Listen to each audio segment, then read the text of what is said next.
একদিনের ব্যবধানে আবারও রাজনৈতিক দলগুলোর সঙ্গে সংলাপ করলেন প্রধান উপদেষ্টা ডক্টর মোহাম্মদ ইউনূস। যমুনায় মঙ্গলবার বিকেলে শুরু হওয়া বৈঠকে অংশ নেন গণ অধিকার পরিষদ, নাগরিক ঐক্য, ইসলামী আন্দোলন, এবি পার্টি সহ ৭টি দল।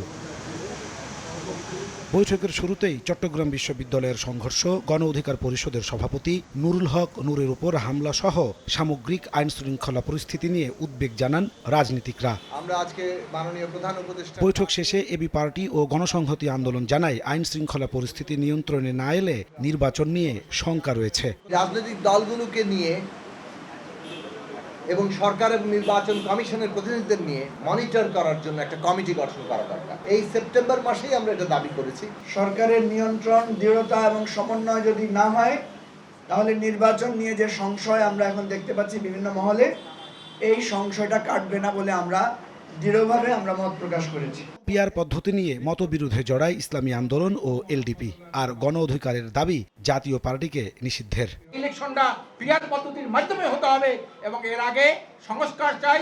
একটা দলের মার্কার উপরে ভোট দিবেন আর নেতারা সংসদ সদস্য পাঠাবেন, এই পদ্ধতি কিন্তু আমাদের দেশের শতভাগ লোক বিশ্বাস করে না। এই পিআর পদ্ধতি আমাদের কাছে পরিচিত না।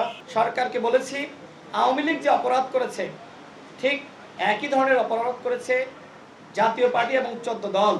সুতরাং আওয়ামী লীগকে আপনারা যেভাবে নিষিদ্ধ করেছেন ঠিক একই প্রক্রিয়ায় জাতীয় পার্টি এবং 14 দলকে নিষিদ্ধ করতে হবে।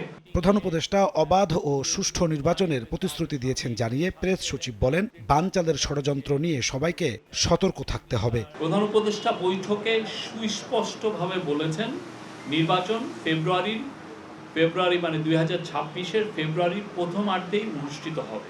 এছাড়া চক্রান্ত মোকাবেলায় রাজনৈতিক শক্তিকে একতাবদ্ধ থাকার আহ্বান জানান প্রধান উপদেষ্টা ডক্টর মোহাম্মদ ইউনূস।